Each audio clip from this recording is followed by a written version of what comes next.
بینەران و بیسەرانی بەڕێزی رادیۆ دیالۆگ سڵاوتان لێبێ بەخێر بێنەوە بۆ بەرنامەیەکی تری رادیۆکەی خۆتان هەرو جۆرەی کە لە بڵاوکراوەکانی رادیۆ دیالۆگا بە ئاگادارمان گەیاندن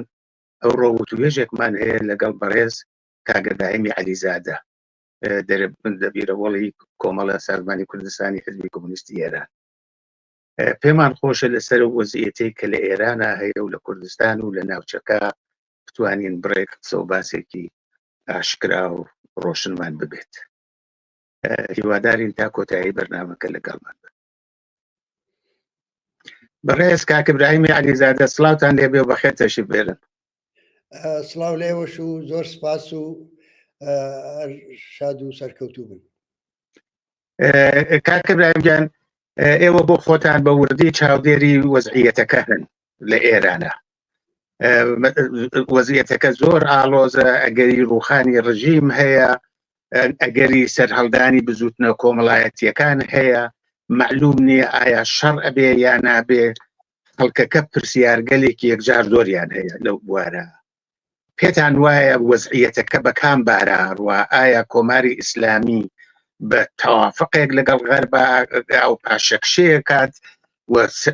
زەبروزدەنگ لە ناوەوە ئەوە دیاریشە هەر لە ئێستەوە نزیکەی 15 خەڵکی بلوچستانی ئێعدام کردووە و خەریکە زەخت و زۆرەکە زیاکە. پێتان وایە بە تەسلیم بۆ دەرەوە و بۆ سەرکوت بەناوە دەتوانێت بۆ ماوەیەکی تر درێژە بە تەمەنی نەگریسی خۆی بات؟ ئەو شانەی کە ئێوە باستان کرد هەر کامیان وەزنێکی هەیە و هەر کامیان دەکرێت لێکدانەوەیکی بۆ بکەیت. من بە پەلە ئەوەندەی کە یادداشتم کرد چاوێکیان بسە دەخشێنمەوە بۆ ئەوەی کە بتوانم وەڵامێکی تا ئەندازەیەک جامع بە پرسیارەکەتان بدەم ئەوەندەی لە توانامدا بێ. باسی بزوتنەوە کۆمەڵایەتیەکانتان کرد. بزوتنەوە کۆمەڵایەتیەکان یعنی بزوتنەوەی ژنان، بزوتنەوەی کرێکاران، بزوتنەوەی خانەنشینان، بزوتنەوەی پەرستاران، بزوتنەوەی دادخوازان، ئەمانە بزوتنەوەی گەورەی نەورۆزی ئەمساڵ، ئەمانە هەمووی ڕەوتی ئاسایی گەشەکردنی خۆیان دەپێون و جێی هیوا و دڵخۆشین بۆ دوا ڕۆژی. بەڕاستی ئەوانە هیچ پەیوەندی بە ئەوە نییە کە گفتوگۆ هەیە بین ئێران و ئەمریکا یا بەس ئەو گفتوگویانە بەکوێ دەگەن یا بەکوێ ناگەن، ئەوانە بەسرا زەرورەتەکانی چارە هەڵنەگری ژیانن. ئەم بزوتنەوانە لە دەرونی خۆیاندا ڕێبەرانی خۆیان پەروەردە دەکەن، ئەزمون کۆ دەکەنەوە، اینجا فێر بوون، هاوسەنجی هێز دەناسن، دەزانن چە بکەن. بە بڕوای من ئەوە یعنی پێناسەکردنی بارودۆخی ئێستای ئێران بەبێ دراسەکردن و دیتنی ئەم بزوتنەوانە ناتەواو دەبێت. دووەم شت ئەوەیە کە وەزعی ئابووری خەڵک زۆر خراپە، واقعاً لە شرایطێکی زۆر دژواردا خەڵک دەژی، لەبەرەوە زۆر ئیمکانی هەیە، ئیمکانی سەرهەڵدانی لە ناکاو و پێشبینی نەکراو هەیە. ئیمکانی ئەوە هەیە کە سەرهەڵدانی بکرێت بەبێ ئەوەی کە دروشتێکی ڕۆشنی بێ، بەبێ ئەوە کە ڕێبەرێکی دیاریکراوی هەبێ، ئامانجی مبهەمی هەبێ وها سەرهەڵدانێکیش معمولاً چارەنووسی نادیار دەبێت و معمولاً دەتوانن سەرکوتیکەن. ئەمەش ئەگەرێکە لە ئەگەرەکان ئەویش لە نەتیجەی ئەوەی کە پێی دەڵێن شۆڕشی برسیەکان و سەرهەڵدانی لە ناکاو. من پێم وایە کە ئەمە کۆماری ئیسلامی ئێرانیشە زەرفیەتی ئەوەی هەیە کە ئەو نەوع سەرهەڵدانەی کە بەو جۆرە باسمان کرد کە مشابهەکەیمان ئێمە لە ئابانی 98 دادی یا لە بەهمەنی 96 دادیتمان. شۆڕشی ژینا باسی دەکەم ئەگە فرسەت بوو کاملەن جیاوازە. بەڵام بە هەر حاڵ ئەوەی کە جگای هیوا و ئومێدە ئەو بزوتنەوە کۆمەڵایەتیەکان، ئەو بزوتنەوانە ینی نیشان دەدەن کە ئەگەر لە ڕەوتی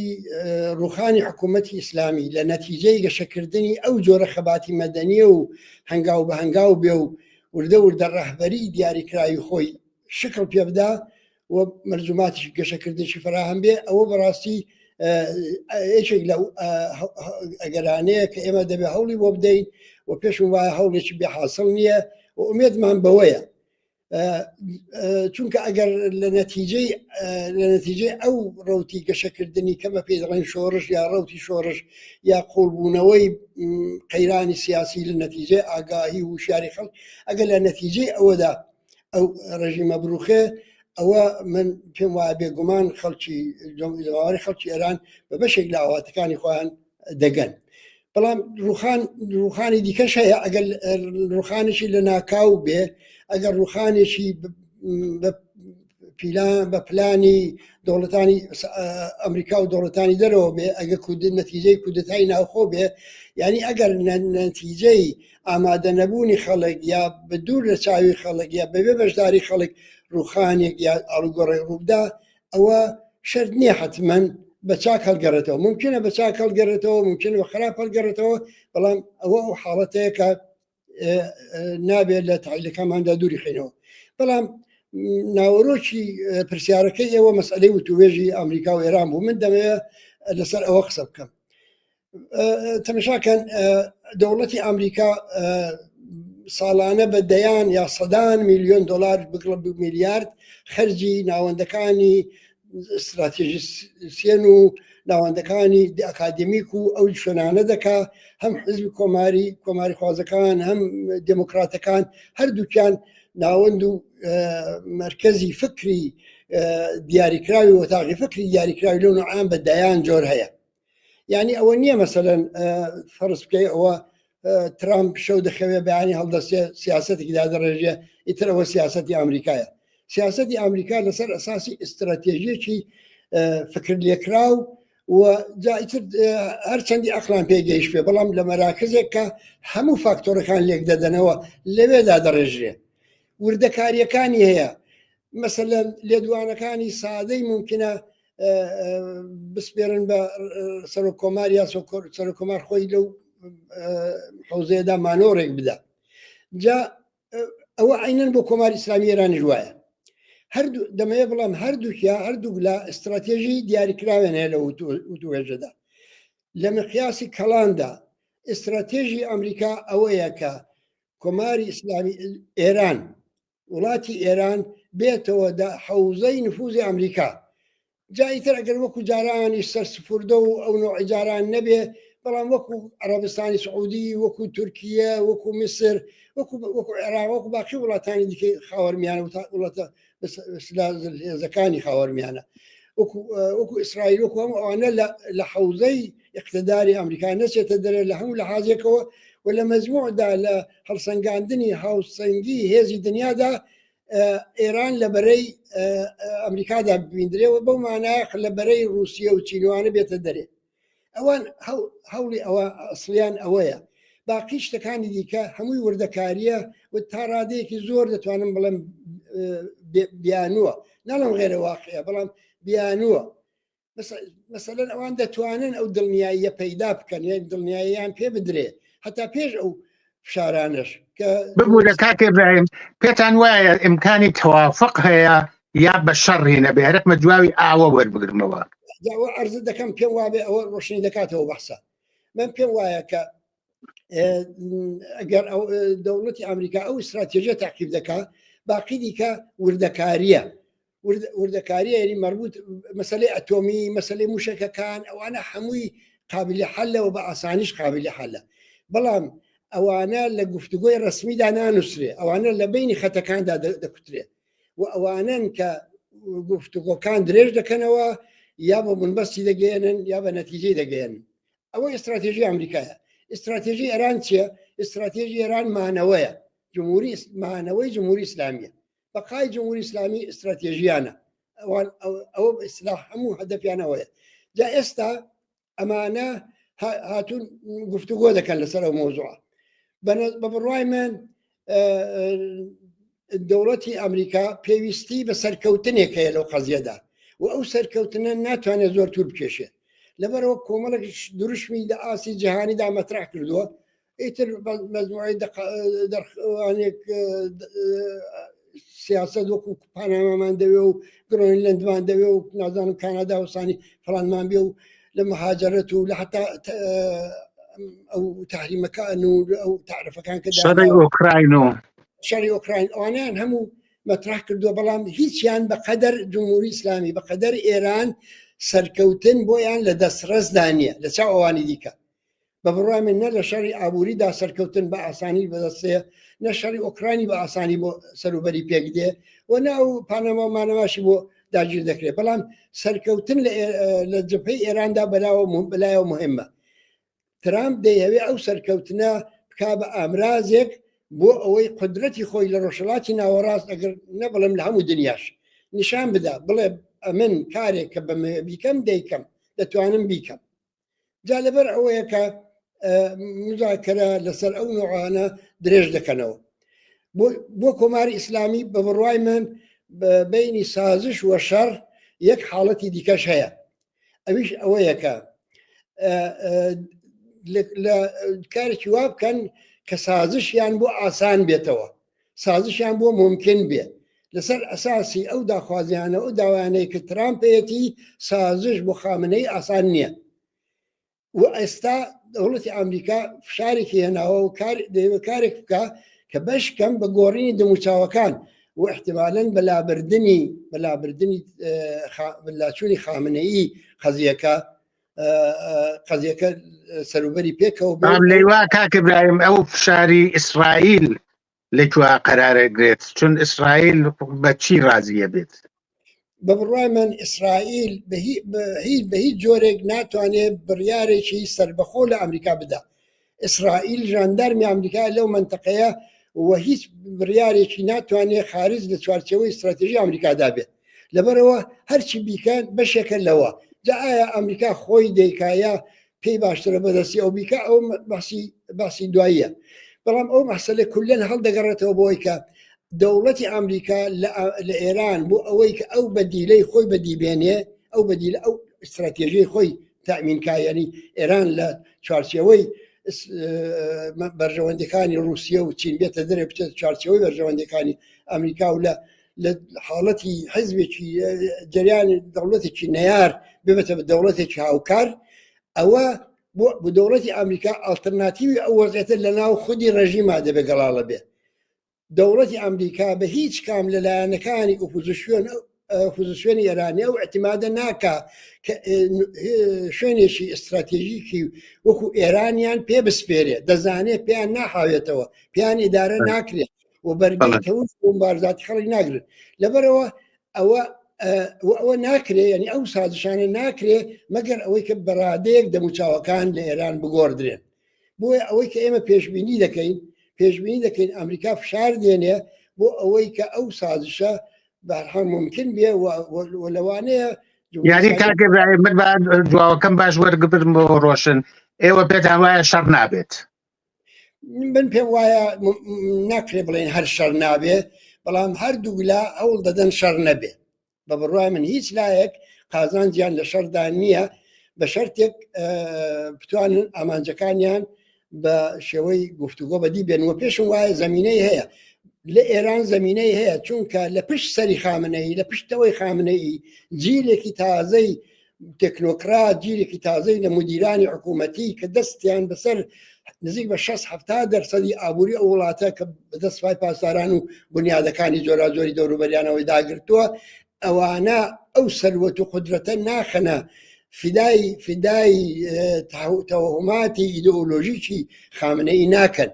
ئەوانە کارێک دەکەن بۆ ئیدامەی حکوومەتە بۆ ئیدامەی ئەو سیستمە یعنی لەبەرەوە بە بڕوای من شەران ناوێ بۆ ترامپیش شەڕ گران تەواو دەبێت شەڕ ئاسان نییە لەبەرەوە بناخێرە جمهوری ئیسلامی کۆمەڵی موشەکی هەیە ئەگەر نەشگاتە ئیسرائیل خۆ دەگاتە دووبەی خۆ دەگاتە ئارامکۆ و وانەکە نەفتیەکان پێم وایە ئەو وەزیری دیفاعی عەربستان چۆتە تاران بۆ هەر بوو ئەوەی کە دڵنیایی بدا لەوەی کە بابا ئێمە دوژمنی فڵانی بە زەحمەت ئەگەر موشەکێکیشتان دەرکرد بەڕووی ئێمە نەیە بەرەو ئەگەر دەمەیە بڵام جمهوری ئیسلامی دەست دەکاتەوە ئەگەر چی دەستکردنەوە کەشی زۆر کاریگەر نەبێ بەڵام بەشی ئەوەندە مزاحمەت و دەرسەر دروست دەکات کە ئەمریکا مایل نییە بەوە بۆیە پێم وایە هیچ لایەک مایل بە شەڕ نین بەڵام شەریش دۆر خارج زۆر سپاس کاک ئیبراهیم ئێمە پێم وابێت دەوری کەمتر لە 40 دقیقەمان هەیە و من 5-6 پرسیارم هەیە تکات لێ یەکەم کاتەکەیشمان لەبەرچاو بێت. لە نەورۆزە ئەم نەورۆزە لە کوردستان نەورۆزێکی زۆر جیاواز بوو لە درێژەی ئەو نەورۆزانە کە 15-20 ساڵە ئێمە لە کوردستانە ئەیبینین بە ملوێنی خەڵک بەشداریان کرد، زۆر ڕەنگاوڕەنگ بوو لەباری جوغرافیاییەوە زۆر بەرین بوو، لانی کەمە 4 پارێزگای کە کوردی تایەوەوانە زۆر شێوەیەکی بەرین کردیان، ژنان دەوری زۆر بەرچاویان بوو، هونەر و موزیک و لاو و ژینگە پارێزی و هەموو ئەوانەی تیا بوو. حەولایەکیش درا کە بە جۆرێکی تر بێت، یعنی تەگڕەنگی بێت، خاکی پۆش بێت، چیوانە هەرکمە بزانم خوێندەوەی جەنابتان لە مەجموعە بۆ نەورۆزی ئەمساڵ چی بوو؟ من پێ وایە هەموو ئەو تایبەتمەندیانەی کەەوە باستان کرد هەمووی بە زیادیشەوە تێدا بوو، بەڵام لە بینی ئەوانەدا من دوو تایبەتمەندی تاکیدی لەسەر دەکەم. یەکیان ئەوە کە نەورۆزی ئەمساڵ نیشانیدا کە کۆمەلگای مەدەنی لە کوردستان گەشەیەکی یەکدار زۆر بەرچاو و دراماتیکی کردو. ئەم گەشەی کۆمەلگای مەدەنیە شتێکە کە لە هەموو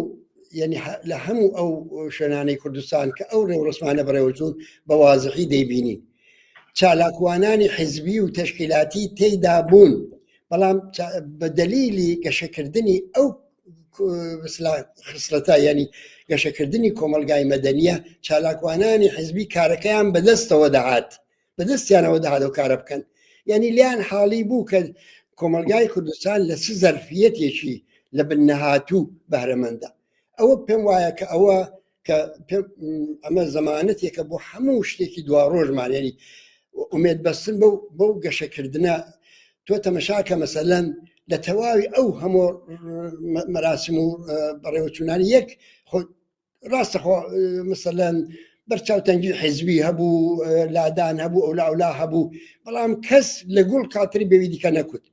چکۆڵەترین شار کێشە ناکۆکی شتی بەرچاو کە ڕوو بدا کە مەراسمەکان تحتشعا خاودا کە تێکی بدا کە نازم تاسیدا بنێ ئەوانە ڕووی نەدا. ئەوە لە حاڵێکدایە کە دەزانین دژمن لە کەمیندا بۆ ئەو نوعکارانە، یعنی بۆ پیلانگێڕی بۆ تەوتاگردن لە هیچ ئێمە نامۆیەکمان لەو لە حەزە نەکەوتە بەرچاو. من پێ وایە ئەوە خەستەتێکی مهم بوو. خەستەتی دووەمی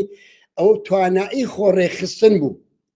ئەمە زۆر زۆر مهمە، ینی تۆ بتەوێش مثلەن لە ڕێگای شانەی حزبیەوە ئەو کارە بکەی و لە ڕێ ڕێکخراوی حزبیەوە ئەو کارە بکەی هەر غیرە ممکنشتی وایە.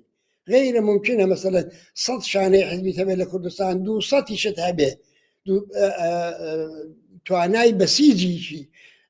جەماوەری لەو نوعی ناتوانێت هەبێت. ئەوە نیشان دەدا کە ئەو خەڵکە توانای خۆڕێخستن یعنی توانای خۆ بەڕێوەبردنیان هەیە. سەبحینێ ئەو توانای خۆڕێخستنە ڕنگ دەداتەوە لە بەڕێوەبردننی ئیدارەی ئوموری ڕۆژانەی خۆیان. کەسانێک خەڵکی شارێک خەڵکی دێکی گەورە خەڵکی شارۆچکەیەک کە دەتوانن ئەو بەڕێک و پێچی لە ماوەیەکی زۆر لەوە پێشەوە تەدارکی بۆ ببینن، ئامادەکاری بۆ بکەن، ئینجا بەو شکڵە ڕێک و پێک و ڕازاوەیە پێشکەشی بکەن. ئەوانە بۆیان وەکو ئەو خوانەوە وایە ئیدارەی محەلەی خۆیان بەڕێوەبەرن، مەسئلەی ئەو پێداویستیانی ژیان ڕێک بخەن، بەتایبەت لە وەختێکیشدا کە مەسەلەن هەرجومەرجێک لە سەرتاسەری وڵات پەیدا بوو بێ بۆشایی دەسەڵات هەبێ. ئەوە من پێم وایە ئەو توانای خۆڕێخستنە دووەمین دەستکەوتی بوو. هەمین شت بڕای من وریایی وشیاری بوو کە پێکات بوو. یعنی تۆ تەمەشاکە جمهوری ئیسلامی ڕفتارێکی دووفاقەی گرت بۆ بەرامبەر بۆ لە باز جگای مخالفەتی دەکرد، لە باز جگای لای بۆ شل دەکردن، وەلی دەرهەرحاڵ ئەوانە ینی ئەوەندە فعالینی پێشڕە و مەدەنی و تێگەیشت و پەروەردە ببوون لەناو پەروەردە بوون لەناو کۆمەلگایەدا کە دەزانن سەقفی تەحملی ڕژیم چەندەیە، لەکوێ دەبێت چ بکەن، لەکوێ دەبێت چ نەکەن. بەڕێوەبردننی بەسلا مەراسمەکەیان بەسلا نەکەنە مەدانی شەڕی نەمان و نەمان یا شەڕی بەسلان کە خۆیان بۆ ئامادە نەکردو دەگەڵ ڕژیم. لەبەرەوە ئەو هاوسەنگی هێزیان بە دقت هەڵدەسەنگات. من پێ وایە ئەوەش دەستکەوتێکی زۆر گرنگی ئەو خەباتە بوو کە لەو دۆرەیەدا دیتمان و پێم وایە کە دەرسی زۆر گەورەی بۆ دوڕۆژی خۆمان تێدایە و پێم وایە کە کۆمەلگای کوردستان زۆرێک لە نیگەرانیەکانی ئێمەمانان کە بوومان داخوا دوای ئەوەی کە بحرانێکی دەسەڵات لە ئێران هاتە گۆڕێ دوای ئەوەی کە دەسەڵاتی دەوڵەتی مرکزی زعیفتریش بوو لەوانەیە کە ئێستا ڕێگای داوە بوونەوە ڕێخستنا بوونەوە ئاکسیۆنانە داخوا ئەو وەختە چ دەکەن ئەو نیگەرانی هەمیشە هەبوو نەورۆزی ئەمساڵ نیشانیدا نیگەرانیەکان ڕەویونەوە بەڕادەیەک یەکجار زۆر سپاس بەڕاستی زۆر شکۆدار بوو دیارە لە کۆبوونەوەیەکی دەیان هەزار کەسی باز لە شوێنێ باسی 100,000ەکەن 80,000ەکەن 90,000ەکەن نە شەڕی تیابێ نە کێشەی تیابێ بتوانن ئەمنیەتەکەی ڕابگرن ژینگەکە بپارێزن و زۆر غێرس کۆماری ئیسلامیش خەڵکی تر بوون بە تایبەت ئیسلامیە ئەفراتیەکان و سەلەفیەکان لە دژیان نابوون هەموو ئەوانە پوچەڵکەنەوە دەنگ و ڕنگ و بە شێوەی جوان بیگەێنن بە هەموو دنیا زۆر جێگەی دەرس وەرگرتنە زۆر سپاسەکەم کە گورایان یەکێک لەو شتانەی کە هاتە پێشێ بەداخەوە مەسلەی کێشەیەک بوو کە لە ورمێ هاتە پێشێ لە رابطە لەگەڵ مەسلەی کورد و تورکە ئێمە ئەزانین ئەمە وەکومەیانی مین وایە ئەگەر بتەقێتەوە زۆر خراپە تەقێتەوە و ئاڵۆزی و وەزعیەتێکی زۆر نالەبار پێش ئێرێەوەوانە باب تەوەجه بەوە ئێمە ئەزمونمان هەیە شەڕی نەقەدەیش بووە پێشتر لەولاوە مرتەجەعەکان خەریکن لەولاوە دەوڵەتایەک خەریکی ئەمەن وەسکو کە کامڵەن ڕۆشنە ئەوە پرۆژەیەکە کە دەوڵەتەکانیشی لە پشتەوەوانە لەلایەکەوە کۆماری ئیسلامیش بە جێگەی خۆی ئێمە چی بکەین کە پەیوەندی کورد و تورک بە شێوەیەک هیچ کێشەیەکی ئاوا پێشنێت چی بکەین و بە تایبەت چی نەکەین باشە لە هەردوو بارە من پێشەوەی کە جای پرسیارەکەت بەم حەز دەکەم دوو نوکتەم بیر کەوتەوە سەبارەت بە ئەو نەورۆزە پێم حەیفە باسی نەکەم بەڕاستی یەکیان ئەوە کە دەزانی ئەو نەورۆزە لە ڕەمەزاندا گیرە و خەڵکی کوردیش ئەمە ئەوانەی کە بەشداریان کردو بەشێکی زۆری خۆ موسڵمان بوون و بە ڕۆژوش بوون بەڕاستی ئەوە بەڵام ئەوە تەئسیری نەکرد بێجگە لەوانە ڕۆژانی زەربەتخوردنی ئیمامی عەلی بوو ئەوەش بۆ بەشێک لە بەشانێکی خەڵکی شیعی تێدا بوو ئەوە شەر مەترەح بوو بۆ کوردەکانی شەرخۆ ئەوەندە مەتوانێک بوو بەڵام کولەن ئەم نەوعە بەسرە گەند و کۆسپانە نەیتوانی ڕێگر بێ ئەوە نیشان دەدا کە شتێکی زۆر خوڵتر حتا لە نەورۆزیش لە بەڕێوەبردنی سنەتێکی بێسلاح مێژووی ئەوانش لەوە خوڵتر لەوە لە ڕێدایە بێجگە لەوانە نوکتەی دووەم ئەوەیە ئەو شایی و خۆشەی کە بێسلاح دەماندی دەریان دەبڕی ئەوە ڕاستە یعنی خەڵک دەزانی چەندە لە باری اقتصادی وەزیان خراپە چەندە شرایطێکی ناخۆش ئێستا تەحملەکەن گرانی بێکاری چەندە فڵان بەڵام ئەو شایی دەربڕینە لە واقعدا ئەوە قامکردنە چاوی دوژمن بوو ینی بەو معنایە ینی شایەک بوو کە لە قوڵایی خۆیدا تووڕەی تێدا بوو ئەوان پێیان لە عەرزدا دەکوتا بۆ ئەوەی کە نیشان بدەن قدرەتی خۆیان و نەفرەتی خۆیان بە دوژمن نیشان بدەن بەڵام ئەوانە قالبی شادی و خۆشیدا دەبڕی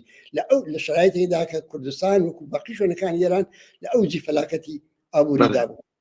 بەهەرحاڵ بەڵام سەبارەت بە پرسیارەکەی ئێوە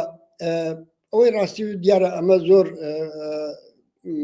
شتێکی ناخۆش بوو کە ڕوویداوە ئەوانەی کە ئێستا دەیبینین بەڵام حەزەکەم تاکید بکەمەوە لەسەرەوە پیلانی جمهوری ئیسلامی بوو بەعزێک دەڵێن کە ئەخر پانتورکیزم بۆ یەکێتی خاچی ئێرانیش خەتەرناکە بۆچی دەبێ ئەوان مەسەرەن هاندەری ئەو جۆری لە پانتورکیزم بوون کە ئەبوو جۆرە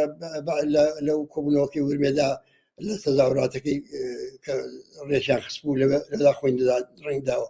بە بڕوای من کۆماری ئیسلامی ئێران لە پانتورکیزم ناترسێت لەبەرەوەی پانتورکیزم زەمینەی اجتماعی نییە لە ناو ئازەربایجان و لە ئێراندا دەزانن کە خەڵکی تورک بێزگەلەوەی قەرنەها حکوومەتیان کردووە یعنی تورکەکان وەکو حکوومەت لە ئێران ئەسا بەشێک لە هوێتی ئێرانی کە شانازی پێوە دەکەن ئەو پادشایانن کە تورک بوو تا دەگاتە قاجار ومانە بێجگەلەوانە بە وازحی دیارەکە مثلەن ئەگەر بڵین کوردستان دواکەوتو ڕاگیراوە ئەگە بڵین کوردەکان لە دەستگاکانی حکوومەتی بەشداری نادرێن نازام چناکە خۆ بۆ تورکەکان ئەوە نییە بەشێکی زۆر لە دەسەڵاتی ئێران لە دەست تورکدا لەبەرەوە پانتورکیزم بۆ ئێران خەتەر نییە ئەوەی کە خەتەرە و لێ دەترسێ هەستی شۆڕژگەرانە و ئینقلابیە لە کوردستان کە ئەوە دەبێ دژەبەری بۆ ساسکە ئەگەر مەسەلەن شەڕی ناوخۆ دروست بێ تەجربەی تاڵی نەغەدە دووپات بێتەوە هەموو شتێک لەبار دەچێت و ئەوان زمینە سازی دەکەن بۆ ئەوە ئۆڵجاریشیان نییە ئەوە دەکەن لە ئەوەی لە هەڵبژاردننی ئەو ساڵ بۆ ساڵی ڕابردوو بۆ نمایندەگانی پارلەمان کردیان دقیقەن ئەوە بوو پیلانێکیان جێرا بەپێی ئەو پیلانە لەگەڵ ئەوەشدا کە حیزبەکانی کوردستان هەڵبژاردنیان تحریم کردبوو لەگەڵ ئەوەشدا چەندین نمایندەی کورد هاتە ناو پارلەمان زیاتر لە تورکەکانیانی وایان نیشاندا کە جەمعیەتی کورد ئەوە تا زۆرترە و ئەوە حساسیەتی هەڵخڕان ئەوان ئاگاهانە و حساسیەتیان هەڵخڕان ئاگاهانە وانیان لە سندوقی دەنگکە نادەرێ ئێستا بەعزێک ناسیۆنالیستی تەنگ نەزەری کورد پێیان وا بۆەوە سەرکەوتنێکە و کورد زۆرە و نازانم تورکەمە ئەوانە ئەوە ئەو کورتبینەیە کە شاهدی بووین بەڵام پیلانەکە پیلانێک بوو کە زەمینە چینی بۆ کرا و بۆشی دەکرێت لایەندەدا لەبەرەوە کورد هێزی کوردستان دەبێت زۆر وریابن لەو مەسەلێدا و لێرەدا بە بڕوای من وەزیفەی ئەسڵی ینی ئەرکی ئەسڵی دەکەوێتە سەرشانی لایەنە کوردیەکان ینی لایەنەکانی کوردستانی بە دەقیقتر بڵم لایەنە کوردستانیەکان بەو دەلیلە ئەرکی گەورەتریان دەکەوێت سەرشان چونکە ڕێکخراوترن لایەنی کوردستانی ڕێکخراوە حزب و سازمانی هەیە تەجربەی بزوتنەوەیەکی بەهێزی کۆمەڵایەتی هەیە نفوزی معنەوی هەیە لەسەر هەموو منتەقەکە و لە هەموو ئێران حزبە سیاسیەکانی فعالین و تێکۆشەرانی دەبێت بەو وەزیفەی خۆیان عەمەل بکەن ئەوان بە هیچ جۆرێک لە جۆرەکان نابێت کارێک بکەن کە ئەو پیلانەی جمهوری ئیسلامی بۆ پێکدادان و دروستکردنی دووبەرەکی و ناکۆچی لە بینی خەڵکی کورد و خەڵکی تورکدا ئەوە شکل بگرێت و پس هەموو شتێک لە دوای پرسیارەکەیان چ بکرێ بە بڕای من ئەوە هۆشدارێکە بۆ حیزبە سیاسیەکانی کوردستان بۆ جامعەی مەدەنی کوردستان کە ڕێکخراوە کە سازماندراوە ئەو وەزعیەتە لە ئازەربایجان نییە ئەوان ممکنە بتوان نفوس بکەن عدەیە کۆکەنەوە بەسیجیان کان عدەیەکی نائاگاه هەموو بەڵام دەوڵەتایەکیش لە پشتیانن بەڵێ ئەخە دەزانم لە پشتیان ئەوە یەک پاشان بم پێم وایە ئەوەی کە ئێمە دەبێت تەبلیغی بۆ بکەین تاکێدکردنە لەسەر هویەتی ئینسانی بنیادەمەکە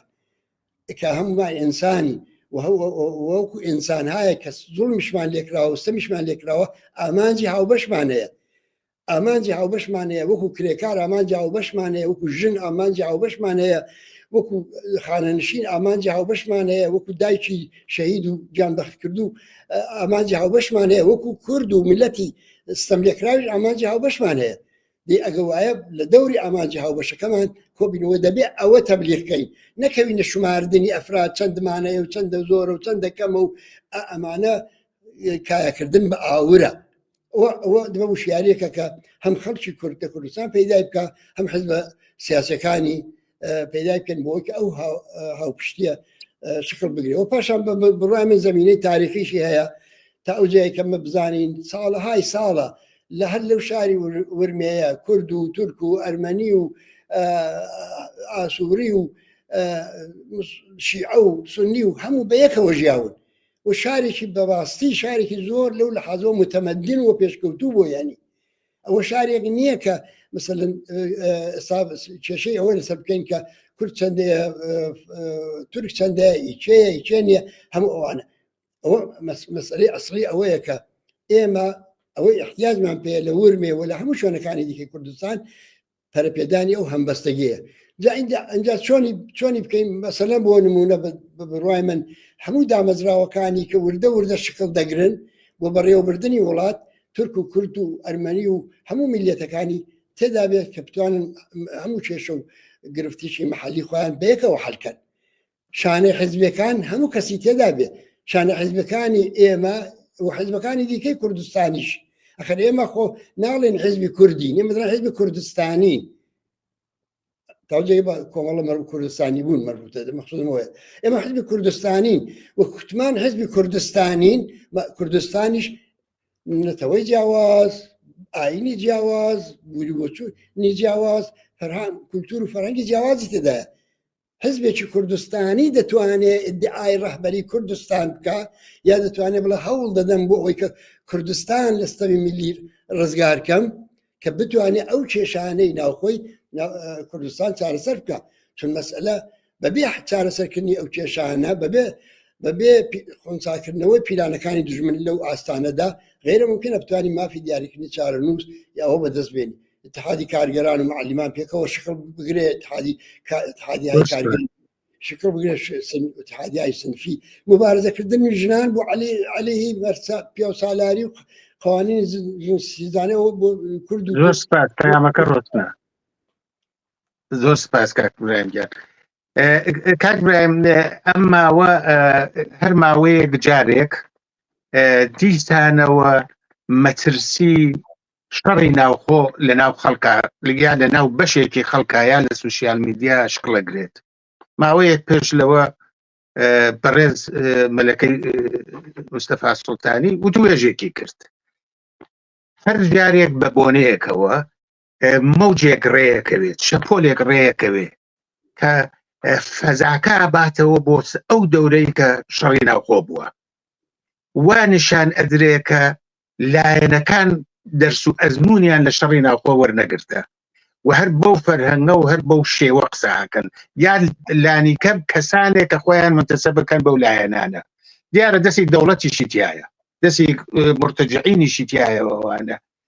هەرێکمە بزانم ئایا هیچ تەزمینێکەیە، هیچ گەرانتیەکەیە بە دووچاری ئەو شەڕە نەخوازراوە نەبین کە کۆڵێک قوربانی بوو زەربەیەکی زۆر قورسی لە خەڵکی کوردستاندا؟ پێشە وشە بە بڕای من ئەم قسەباسانەی کە لەسەر تۆڕ کۆمەڵایەتیەکان هەن کاریگەری خراپیان هەیە حتمان بەو شکڵە، بەڵام پێناسەی وەزعی ئێستا ناکەنیانی. یعنی ئەگەر بڵین پێناسی وەزعی ئێستای کوردستان لە ڕووی ئەو دەمبەدمانەی کە لەسەر تۆڕ کۆمەڵایەتیەکان بەعزن شاهدین لە ڕووی ئەو پێناسە بکەین دیارە تەسویرێکی زۆر ناومێت کونەندە وەردەگرین. بەڵام بەڕوای من وانە من بەڕاستی دەتان ناشارمەوە کە تا ئەو نەورۆزە نەبێت، تا ئەو نەورۆزە من زۆر نیگەران بووم، بەڵام لەو نەورۆزەوە بەشێکی زۆر لە نیگەرانیەکانم وەکو کەسێکی ڕەواوەتەوە. یعنی ئەوەندەی ئەعتمادم پەیدا کردو بەو کۆمەلگا مەدەنیە کە ئیجازە نادا پاوانخوازی ئەم یا ئەو حزب یا هەر ئەنگیزەیەکی دیکە یا پیلانگێڕی دەوڵات هەمووانە بە ئاسانی ببێ بە شەڕی ناوخۆ و دەستکەوتەکان لەبار بەرێ و تەجربەتاڵەکان دووپاتکاتەوە. ئەوە جارێ وەکو پێشبینی و چاوەڕوانیەکە کە لە نەتیجەی ئەو شەرایط و وەزع کەوتە بەرچاومان مێژوو شەروامان پێدەڵە. بەڕاستی لە ساڵی 58 و 59 ئەمە دەزانین کە مەسەرەن بۆ نمونە لە شارێکی وەکو شاری سنا هێزی پێشمەرگە بەڕاستی زۆر بە تعداد کەم بوون، بەڵام لە ئەوەدا بنکەکان چەکدار بوون، بنکەکان کاروباری خەڵکیان بەڕێوە دەبرد لە شارەکانی دیکە شەروە. یعنی کۆمەلگای مەدەنی لەگەڵ ئەوەژە حیزبیش بوو، حیزبیشی تێدا بوو، بەڵام ئەوەندە بەهێز بوو، ئەوەندە حزوری بوو کە ئیجازەی تێکەڵچوونی چەکدارانەی نەدەدا. تێکەڵچوونی چەکدارانەی بینی ئەحزابی سیاسی وەختێک ڕوویدا کە پایان لە شارەکان و لە ناوەندەکانی جەمعیەت بڕا و لە خەڵک بەو معنا لە خەڵی دوور کەوتنەوە. یعنی گەوار ڕێگا حەلەکەش هەر ئەوەیە، ڕێگا حەلەکەش هەر ئەوەیە کە جەماوەر وشیارکەینەوە، جەماوەر دەخالت بدەین، ئاعتماد بە جەماوەر بکەین و لە هەمان کادا ڕێگای چارەسەری کۆنکرێتیش ببینەوە. من پێم وایە کە بێزگە لەوانە ئەڵبەتە دانیشتن و دیالۆجی بەردەوامی حیزبەکان ضروریە، دەبێ ئەمە کارێکی وا بکەین کە شەڕ و پێکدادانی ناوخۆی حیزبەکان بۆ هەر حیزبێک هەزینە بەردار بێ، مشکلتر بکرێتەوە. ئەوە نەکرد تەنیا ئەوە ڕووی لە تەنیا لە جەماوەر نیە ڕووی لە ڕیزەکانی حزبەکانی شەیە چون ئەو حزبە سیاسیانەی لە کوردستان چالاکی دەکەن بە هەرحاڵ ئەفرادیان جەماوەرەکان هێزی پێشمەرگیان بڵێن هێزی سەگداریان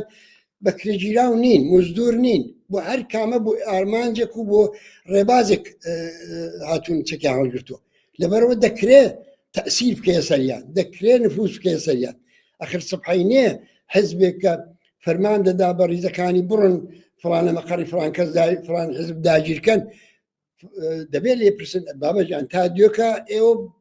خوانتان بۆ یەکتر دەڕازاندەوە شەرەپاروتان لەگەڵ یەکتر دەکرد گفتوگۆ و نازانم پێشوازی گەرموگورتان لەگەڵ یەکتر دەکرد ئەستایان چ بووە شەو خەوتون بەیانی ئەستاین پێمان دەڵێن هێرش بکەنە سەر براکانتان لەوێ بیان کوژن جوابیان نادەنەوە ئێمە دەبێت ئەو مەرحلێت تێپەڕکەین کە تەسیر دانەنێنە سەر ڕیزەکانی هەموو حزبەکان من پێم وایە دەبێت ئەو وشیارە لەناو جەماوەردا پەرە پێ بدەین ئەو وشیارە لەناو ڕێزەکانی حزبەکاندا پەرە پێ بدەین و پێیان بڵین ئەوە بڤەیە پاشان ئەگەر قسە لەسەر مەسەلەی هەماهەنگی و هاوکاری بێ وەختە دەتوانین بە شێوەی کۆنکرێتیش بڵین کە چۆن ینی چه مەوادێکی چه خاڵگەلێکەیە کە من ئەگەر پرسیاری ئەوەتە توانم جای بدەمەوە کە چه خاڵگەلێکەیە کە دەتوانێت کۆمەک بکە بەوەی کە دەستبردن بۆ چەک هەزینە بەردار بێ و غیرە ممکن بێ بۆ حزبێکی سیاسی ئەو پرسیارم هەر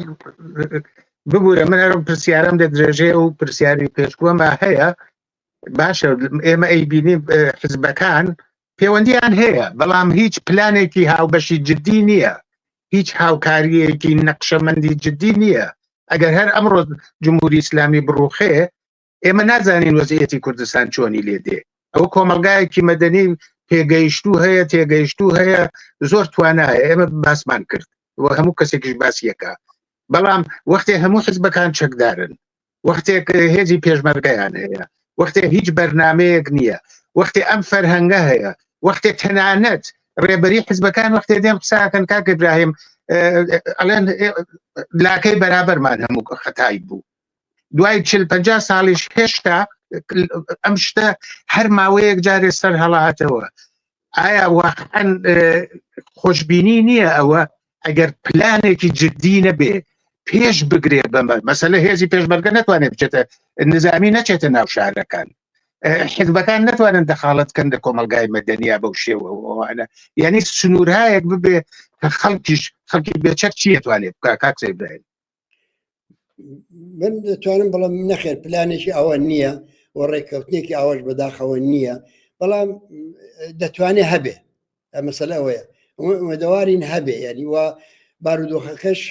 وای کردووە کە دەبێت پەلەی لێ بکەین بۆی هەبێ بەڵام من لەو ماوەیەدا دراسی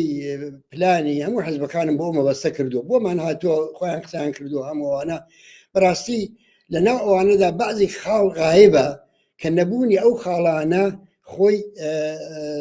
دەتوانێت ببێت بە هۆکارێک بۆ ئەوەی کە ئەو شتە ناخۆشانە دووبارە ڕوو بدەن یەکیان مەسەلەن ئەوەیە کە ئێمە دەڵێ ئەوان دەڵێن باشە بابێنین ئایا ئێمە ئەو هەموو حزبانە ناتوانین هەمومان بڵین مافی ژنان بە ڕسمیەت دەناسین ناتوانین بڵین ئازادی ڕادەربڕین هەیە ناتوانین چەند خاڵی دموکراتیکی لەو نۆعە لە بینی خۆماندا بکەین کە بیکەینە وەسیلەیەک بۆ مثلەن هاوکاری و هاوانجی و ئەحیانەن دروستکردنی بەرەو ئەوانە ئێمە لە بەرابەردا دەڵێن باشە ئەوانە باشە ناڵێن ئەوانە نەبێ بەڵام بێنین لەسەر چەند شتی دیکە ئەساسی ڕێکەوین کە هەمووی ئەوانە مایەن بۆ پەرەپێدانی تەفرەقا و مەترسی ئاوەرن یەکیانەوە کە بێنین هەموو قسە لەسەرەوە بکەین کە دەسەڵاتی جەماوەر بەڕسمی دەناسی یعنی ئەگەر خەڵکی شارێک شارەکان ئازاد کردو خەڵکی گەڕێک گەڕەکان ئازاد کردووە لێ گەڕێن ئیدارەی ئەموری ئەو گەڕەکە ئەو شارە بەدەست خۆیانەوە بێ خۆیان نوێنەرانی خۆیان هەڵبژێرن چاگیا خراپ ئەم حزبە ئەو حزبە کەیفی خۆیانە ئەوە قبولکە یعنی بڵین سەرەتای دەسەڵاتی جەماوەر دەسەلمێنی یا بڵین لەوە مهمتر بڵین هەر لە ئێساوە بڵین هەر نوع دەستبردنێک بۆ چەک لە کێشە و ئیختلافاتی سیاسیدا قەدەغەیە هەر چەندێکی بێ جنێویان بە ڕەهبەرەکەم داوە تەوهینیان پێ کردووە حزبە خۆشەویستەکەمان تەحملی ناکە ئێوە دانیشمەندن و هەموو دکتور و مهندسن ئێمە زەحمەت کێشن تحمل ناکەن ئەو تەوجیهاتە نەبێ بڵێن هەر هیچ نوع تەوجیهێک بۆ دەستبردن بۆ چەک قابلی قبول نییە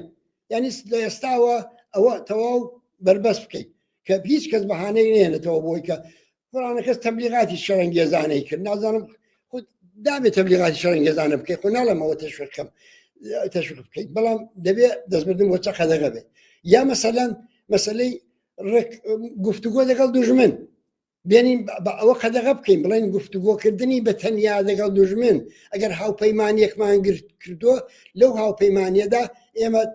بڕیاری جەمعی دەدەین بۆ گفتوگۆکردن لەگەڵ دوژمن مەسەلەیەکی نەتەوەییە نمایندەگانی خەڵک نمایندەگانی هەموو ئەحزاب دوای گفتوگۆکردن دوای پرسڕاکردن بە خەڵک وجازە نەک ئەوە کە لە پەنایەکەوە عدەیە بچن لە ئۆسلۆ بەیەکەوە دانیشن و عدەیەش کەس لەولاوە کەنار بگیرن و ئەوە تەفرەقە دروست دەکات خاڵی دیکە کە زۆر مهمە مەسئلەی هاوپەیمانی سەراسەریە ئەمە دەزانین لە کوردستانەوە جمهوری ئیسلامیمان پێ ناڕوخێ و تا مادام جمهوری ئیسلامیش نەڕوخێ مافی خەڵکی کوردیش دەستەبەر نابێ بە شێوەیەکی جێکەوتوو ئەو وازەحە پەسکەوایە ئێمە هەمومان بۆمان هەیە و پێویستمانە بۆ ئەوەی کە لەو خەباتە سەراسەرێکە بۆ ڕوخاندنی جمهوری ئیسلامیدا دەرگیرە بەشدار بین و بۆ ئەوە هاوپەیمانانێکمان هەیە ئەو هاوپەیمانانەمان چێن ئەگەر ئەو شۆڤینیستانن کە ئێستا هەر لە ئێستاوە شیر و تیرمان لێ دەکێشن خدێەوە هاوپەیمانیەکەمان لێرەش لەرزۆک دەبێت بۆیە ئێمە دەڵێن ئەوانە مهمن گفتوگۆ لەگەڵ دوژمن مەسەلەی هاوپەیمانانی سەراسەری مەسەلەی قبولکردنی ئەسلی دەسەڵاتی جەماوەر مەسەلەی دەستنەبردن بۆ چەک ئەگەر ئەوانەتان هەموو قبول کرد زۆر تاکە دووسێ خاڵیشی پێ ئیزافە دەکەین مافی ژنانیش بەڕسمیت دەناسی چونکە باشە کاک ئیبراهیم ببوورە ئەگەر هاتوو کەسێک هات پرسی یا خەڵک پرسی هەموو قسانە زۆر جوانە لەسەر چاومان بەڵام ئێوە بەڕێستان یەکێک لە دیارترین ڕێبەرانی سیاسی حزبی خەڵکی کوردستانن چەند ساڵ وەختان بووە بۆچی ئەوە نەکراوە ئەوە ئیمکانی هەیە سبحا شەڕێک ڕووبە ئیمکانی هەیە کێشەیە بێ بۆشاییەک پێش بێ ئەوە مەترسیەکی جددیە یعنی کێشە ئەسڵیەکە چییە بۆ نەکراو بۆ ناکرێت بە بڕای من مەسئلەکە ئەوە نییە کە کێشەکە فکری سیاسی ئیدئۆلۆژیک ئەوانە هیچ کامیان نییە ئەمانە هۆکاری ئەسلەکەی ئەوەیە بە دوورکەوتنەوەی ئەحزابی سیاسی کوردستان لە جەماوەری خەڵک حزب بۆ خۆی بۆتە هەدەف یعنی پاراستنی منفعەتی حزب پاراستنی چوارچێوەی حزب بەرگریکردن لە نازانبوونی تەقویەتی حزب ئەوە چۆتە سەرووی منفعەتی جەماوەر و ئامانج جێ ئامانجی گرتوێتەوە حزب کە دەبێ ئەبزار بێ خۆی بۆتە ئامانج خۆی بۆتە هەدەف و ئەوە زۆر گیان سەختە و ئەوە خونسا نابێتەوە و ئەو وەسلا پێستە سەختەی کە بە دەوروبەری ئەو بەرژەوەندیەدا تەنراوە لەبەی ناچێ مەگەر ئەوەی کە فشارێکی جەماوەری بێ ینی مەگەر ئەوەی جەماوەر لە مەیداندا بێ بۆیە من دەڵێم ئێستا خۆش بینم چونکە لە نەورۆزدا جەماوەرمان دی بێزگەلەوەی کە لە شۆرشی ژیناشدا دیتمان دوای لە نەورۆزدا ئەو پەڕەکەی دیتمان بێزگەلەوانە ئێستا لە خۆی کۆمەلگای کوردستان شەسی پێ دەکەی بە نەزەرم بەبێ دروستکردنی فشارێکی جەماوەری ئەو مقاومەتەی کە هەیە بۆ ئەوەی کە بەرژەوەندی حزب هێندە ئەوەندە نەچێتە سەرەوەی بەرژەوەندی جەماوەر و خەڵکو و ئامانج بەبێ ئەوە ممکن نییەوە من ئومێدەوارم بە تەدریج ئەوە شکل بگری ئەلبەتە خۆ منزور ئەوە نییە خۆ ئێستاش هەر هیچ نەکەین دەستدانین ئێستاش ئەو کارش کە 40 ساڵیشە نەکراوە قەیناکە لە 45 ساڵیشە نەکراوە لە 46 ساڵیشدا هەر هەوڵی بۆ بدەین خۆ لە هیچ هەر باشترە وتم حتا ئەو دەرەجەیە لە دانیشتن و گفتوگۆکردنی ئەحزابی سیاسی دەگەڵ یەکتر کاری دەستبردن بۆ چەک لە دژی یەکتریان بۆ مشکلتر و بۆ هەزینە بەردارتر دەکات واغێ حتەنانتوان بۆ غێرە ممکن بکات زۆر سپاس کاک ئیبراهیم ئێمە چەپێکی قەوی کۆمەڵایەتیمان لە کوردستانە هەیە چەپیش لە ئێرانە دەوری زۆری بووە لە دەورانێکە ئێستا بەڵام ئەو دەورە نانوێنێ لە سەتحی ئێرانە لانی کەم چەپی حزبی ئەو دەورەی نییە. من کوردستان جیاکەمەوە بەهۆی تایبەتمەندیەکەی خۆیەوە کە هەیەی ئەوانە بەشێک لەم چەپە هەر خۆی بە ڕۆژ ناکاتەوە، هەرە و درشتاناڵێ هەرەکێتی ئەو بە ئێسلا شێوەی پێشوو کارکە هەرە قساناکە لە کۆنگرەکەی هەرە قساکە لە کۆنفرانسەکەی هەرە قساکە لە میدیاکەی هەرە قساکە تەریک کەوتوەتەوەوانە لەو لای شوێمە ڕاستەکە بینین قەوی بووە لە هەموو دنیا ڕاستەکە قەوی بووە. پێت وانییە کە چەپیش دەبێت فکرێک بۆ خۆی بکات کە ئەگەر هەرەکێتی سبحە دەورێک بنوێنێ. من پێم وایە ئەگەر ئێمە پێناسەی چەپی ئێران لە ڕووی سازمانە سیاسیەکانی کە ئێستا بەشی زۆریان دوورخراون و لە دەرەوەی وڵات و ڕابریان و تشکیلاتوانە ئەساسەن و لە دەرەوەی وڵاتە ئەگەر پێناسی ئەو چەپە لە ڕووی ئەوە بکەین تەسویرێکی زۆر زۆر ناومێت کننده دەبینین. ینی بەڕاستی توان بڵم هەموو هیوایەک بە چەپ لە دەست دەدەین بە تایبەتیش بۆی کە ئێوە شارەتان پێکردووەوە خۆشمان لێمان لیان دەبینین ئەخیرەوانە. بەڵام واقعیەتی ئەوەیە کە کۆمەلگای ئێران زۆر زۆر فاسلەی گرتووە لەو چەپەیە، زۆر زۆر ئەو فاسلە بەرچاوە. ئەوە تەمەشاکەن شۆڕشی ژینا خۆڕاستە لە کوردستانەوە بەرپابوو، بەڵام لە ئێرانیش کاردانەوەی زۆر گەورەی بوو هەر لە سیستان و بلوچستانە بگەڕێتان تاران و هەموو شارەکانی دیکەی ئێران دروشمی ژن ژیان ئازادی لە ناوەڕۆکی خۆیدا چەپە. ژن خۆی مەسئلەی چەپە، ژیان کە مەربوط بە زیندگی و بەڕێچوون و معاش و اقتصادی جامعە مەسئلەی چەپە و ئازادیش ئەساسەن مەسئلەی چەپە. هەر بۆیش بوو ڕاستەکان زۆری لەگەڵ نامۆ بوون و هەوڵشان دەدا بیگۆڕن ئەسڵەن و هەوڵیاندا ئەسڵەن بداخەوە سەرکەوتوش بن تا ڕادەیەک هەوڵیاندا بۆ ئەوەی کە باری قورستری سوارکەن و لە باری بەرن بە جۆری لە جۆرەکان. یعنی بە هیچ جۆرێک ئەوان ینی بەرەی ڕاست مایل نەبوو کە ئەو دروشمە کە دروشمی چەپە و ئەو حرەکەتە کە بە ناوەڕۆک چەپە ئەوە گەشەبکە و گۆڕانکاری دواڕۆژی ئێران لە نەتیجەی تەکامل و بەرەو پێشچوونی ئەو دروشمە بێتە ئاراوە. بۆیە بە پەلە بوون لێ بە پەلە بوون فەورەن کۆنفرانسی گەورە جۆرجتاونیان بۆ دروست دەکرد و دەورەی گوزاریان بۆ تەرتیبدا و 1001 فێر و تەڵەکەیان دەکرد بۆ ئەوەی کە هەرچی زووتر سەروبەری پێک بێنن و خەڵک ئومێدەوارکەن بە سەرکەوتنێکی زوو درەس. دەمەیە بڵم بەڵام لە واقعدا ئەو چەپە وجودی هەیە لە ناو کۆمەلگای ئێراندا لە کوردستاندا کە بەهێزە و ئێمە دیتمان کە چۆنش حتا دەتوان تەعامل بکەن لەگەڵ یەکتر، چۆن توان گرایشاتی جۆراجۆر لە پاڵ یەکتردا بەبێەوەکەی ناکۆچێک بێت بحاوێنەوە. من پێم وایە کە غەدرکردنە لە کۆمەلگای ئێران ئەگەر پێناسەی چەپەکەی بەو سازمانە سیاسیانەوە بکەین کە ئێستا لە دەروەوەی وڵاتن و من بەڕاستی پێم وایە کە ئەوانە دەورێکی چارەنووسازیان لە ئایندەی ئێراندا نییە. ئەلبەتە دەزانم ئەگەر هاوسەنجی هێز بگۆڕێ و شەرایط بگۆڕێ خۆ ئەو سازمانانش دەچن و حزورێک پەیدا دەکەن و دەوری خۆیان دەبینن. بەڵام دەوری چارەنووساز هەر ئەوەیە کە لە ناوەی وڵات پەروەردە دەبێ و بە ناوەڕۆکی چەپە لە کاریراندا دەیبینین لە خانەنشینان لە هەموو ئەو بزوتنەوە کۆمەڵایەتیانە کە ئێستا لە ئێران لە کادا وجودی دەبینین و من ئومێدوارم منتها ئەوە زمانی دەوێ و دەبێ و چەپە بەڵێ لە تەوازونێکی خوای باشتر بەهرەمەندی احتیاجی بە دموکراسیە، احتیاجی بە نەفەس کێشانی ئازادە لە ناوەوە، احتیاجی بۆیە کە ڕاهبەرانی خۆی پەروەردە بکە باریان بێنێ و بیان ناسێنێ بە جامعە و تەنانە حزبی سیاسی خۆشی دروستکە. مناڵین حتا حزبی کۆمۆنیستی ئێران و حزبی ئێمە ئەو حزبەیە کە هەموو چەپی ئێران دەورەخۆی کۆ دەکات و ئەسڵ تەسەوری ئەومان نیە. ئێمە حتا بەو بۆچوونەی خۆشمان دەڵێن ئەدای سەهمێکە لەو حرەکەتە کۆمەڵایەتی و اجتماعی کە لە ناوە لە گۆڕەدایەوە. پێم وایە ئەگەر هەمویان تۆزێک لەو برزی عاجە بێنە خوارێ و لەو خۆپەرستی و خۆفریودانە دەست هەڵگرن واقعبین بن دەبێ وابیر بکەنەوە کە چارەنووس لە جێشکە دیاری دەکرێت و ئێمە بەداخەوە پێچوانەکەیشی ئەبینین ئەگەرن لە کۆنگرەی لە کۆنفرانسی حیزبیە کە تەبلیغی بۆکەنوانە کەسیان دێ هەڵەسێ لە ڕێبەریەکەی ئێژێ بزوتنەوەی ژنجیانە ئازادی تژی مارکسیزمە، یعنی خۆی بە ڕۆژ ناکاتەوە، لەگەڵ کۆمەلگا پەیوەندی نییە، نازانێت لەوێ چی ڕوو ئەدا. بەرحاڵ ئەو وەزعیەتە خۆ لە کوردستانی شێمە هەمومان نەزانین سەرکوت هەیە، داپلۆسان هەیە، هەموو ئەوانە هەیە، ڕێژەی زیندانی و ئێعدام وانەش زۆر سەرترە لە شوێنەکانی تر.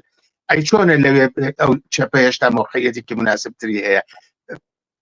بەرحاڵ من یەک پرسیاری ترشم ماوە، چۆن خەریکە وردە وردە من 4 دقیقە وەختم هەیە. ماوەیەک پێش لەوە، ساڵێک پێش لەوە کاک ئیبراهیم کۆنفرانسێک بوو کە هەموو حیزبەکان تیا بەشداریان کرد، دەنگدانەوەیەکی باشیشی بوو، مەترەح بوو، قسەی لەسەر کراوەوانە، قەرار بوو درێژەی بێت. بۆچی پەکتان خست؟ ئەوە خۆ فرسەتێکی چاک بوو کە ئەو حیزبانە یەک ببینن، قسە بکەن، پلاتفۆرمێکی مشتەرەک بن و بە تەفاهومێک بگەن. خۆی ئەوەی کە تەنانەت لە کۆنفرانسێکیشان ناتوانن درێژەی پێبەن چییە؟ وڵا ئەمەی کە بۆچی پەکتان خست، ئەگە ئێمەشی لەگەڵ بکە ئێمە جز لەو کەسانن لەو لایەنە نەبووین کە پەکمان خست، بەڵکە ئێمە زۆرشمان پێ زەرەر بوو کە پەکی خرا. مەزۆرم ئەوە نیە جەنابتان، بەڵام بۆچی ئەوە ڕاستی بێ بە بڕای من دەستکەوتێک بوو، یعنی بۆ یەکەم جار لە مێژووی ئەو 46 ساڵەی کوردستاندا ئێمە توانیمان هەموو حیزبە سیاسیەکانی چالاک ئەوەندەی کە دەکرا لە دەوری لەجێ سەقفێکدا کۆکەینەوە. ئەوە یەکەم جار بوو کە گەلە کۆمەجیی ئاوا دەکراوە بۆ هاودنجێکی ئاوا پێک دەهات. ئەوە زۆر دەستکەوتێکی مهم بوو. هێزگە لەوانە ئێمە پێیان وا بوو لایانی دیکەش هەندەوێ بێن، ئێمە کارمان بە توول و ئەرزیان نەبێ، کارمان بە وجودیان هەر نەفسی وجودیان لە کوردستان و دەروی وڵاتیشن تەبعیدیشن هەرچی هەن، بەڵام ئەوەی کە مهمە ئیجماعەکەیە، یعنی ئەو تەسویرە بدەین بە خەڵکی کوردستان کە هەمومان پێکەوە خەریکین ڕێگا چارەیەک دەبینەوە. خۆی ئەوە ئومێدەواریەک دەدا نیگەرانەکان دەڕێوێنێتەوە. بەداخەوە یعنی ئەوە بوو کە سەری نەگرت. بۆچی سەری نەگرت؟ من ڕاستیار حەزبی دەبێت کە نکۆلی لێکردو دەبێت جوابی خۆی بداتەوە. بە بڕوای من شتی زۆر حزبی و سازمانی و کەم ئەهمیەت ڕێگر بوو لەوەی کە ئەم پرۆسەیە سەر بگرێت. ئەوەی کە شوێنەکەی کوێ بووە، ئەوەی کە مەسەلەن چێ تەدارکاتەکەی دابین کردووە، تازە لە کۆبوونەوەکانی دیکەی کە کۆمیتەیەک هەڵبژێردرا، کۆمیتەیەک دیاری کرا، ئەو کۆمیتێ بە تێگرای دەنگی هەموو لا هەڵبژێردرا و کۆمیتەیە دەستی کرد بە کارکردن. ئەو کۆمیتەیە قرار بوو پانێلێکی گەورەی سیاسی لە بینی ڕەهبەرانی هەموو حیزبەکان تەرتیب بدا و لە حزوری جەماوەردا ئەوان پلاتفۆرمەکانی خۆیان پێشکەشکەن و مناقشە بکەن لەگەڵ یەکتر لە خەرشتێکی شین بێتەوە. قرار بوو ئەوەش بکریکەوە، ئیتر ئەوە لەژێر سەد هیچ کەس دانەبوو. یعنی ئەوە نەبوو بڵێن مەسەلەن چووکە لە بڕۆکسێل گیراوە، چووکە لە ماڵی فلانە جەریاندا گیراوە، ئەوە تازە هێژمەنی ئەوی بەسەرەوەیە. ئەسڵەن وا نەبوو و تازە واژ بێ بڵێنەوە مەسەلەن جەریانێک بیستویەتی بەناوی ئەو تەواو بێ لەوێ. بەڵام ئەوە مهمە یا نەفسی ئەو حادسەیە کە یەکەمە و دەگمەن بۆ لە تاریخی ئەو 46 ساڵی کوردستاندا ئەوە مهمتر. بۆیە من پێم وایە کورتبینی و بە هەر حاڵ هەر ئەوەی کە لە پێشدا باسمان کرد تەرجیحدانی منفعەتی حزبی بەسەر منفعەتیش عمومی و جەماوەری ئەوە ڕێگر بووە تا ئەو ڕوحیەش هەبێ ڕێکەوتنەکان مشکلتر دەبێ. من پێم وایە کە لە ئاستی ئەو جموجۆڵە و لە ئاسی و ئاگایی و وشیاریی کە لە کوردستاندا هەرەوە ئاسیەوە نیە و هەر حزبێکیش ئاوا ڕەفتار بکە دڵنیاتان دەکەم منزەوی دەبێتەوە. یعنی ئەوان پێیان وان نەبێ لەم ڕێگایەوە بەرژەوەندی حزبەکەی خۆشیان دەپارێزن. من پێ وایە بەرژەوەندی حزبیش ئەوە ناپارێزرێت. بەرژەوەندی حزبیش ئەگەر حزبەکە تۆزەی دەگەڵ خۆشی ڕاستگۆ بێ لە ڕێگای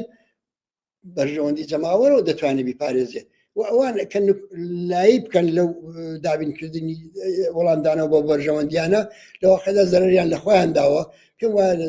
دەبێت ئەگەرچی ئەوە شکستی خوارد ئەمە ناومێت نین جارێکی دیکەش